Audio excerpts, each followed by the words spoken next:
పూర్వజన్మలలో చేసుకున్న పుణ్యం, ఇప్పటి వరకు చేసుకున్నటువంటి పుణ్యం పోతాయి. అందుకే ఎవరు నందీశ్వరుడి మీద అలా పెట్టేస్తారో వాళ్ళ వల్ల పోతూ ఉంటుంది ఇతరులకు పుణ్యం. ఎందుకని వాడు నంది మీద పెట్టి వెళ్ళిపోతాడు. గాలి వేసింది, ఆ మారేడు దళాలు కింద పడిపోయినటువంటి మారేడు దళాన్ని వెనక వెళ్ళిన వాడు తొక్కాడు. ఇప్పుడు ఆ పాపం ఎవరిది? ఇద్దరికీ వస్తుంది. కానీ ప్రధానంగా పాపం ఎవరిది? నందీశ్వరుడి మీద పెట్టిన వాడికి. నందీశ్వరుడి మీద పెట్టకూడదు. అతిభక్తి అన్న పేరుతోటి అఘాయిత్య పనులు చేయకూడదు.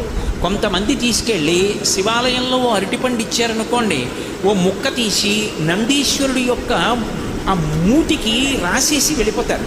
అక్కడి నుంచి ఇంతంత ఈగలు బయలుదేరి ఆయన నోటి చుట్టూ ముక్కుల్లోకి వెడుతుంటాయి.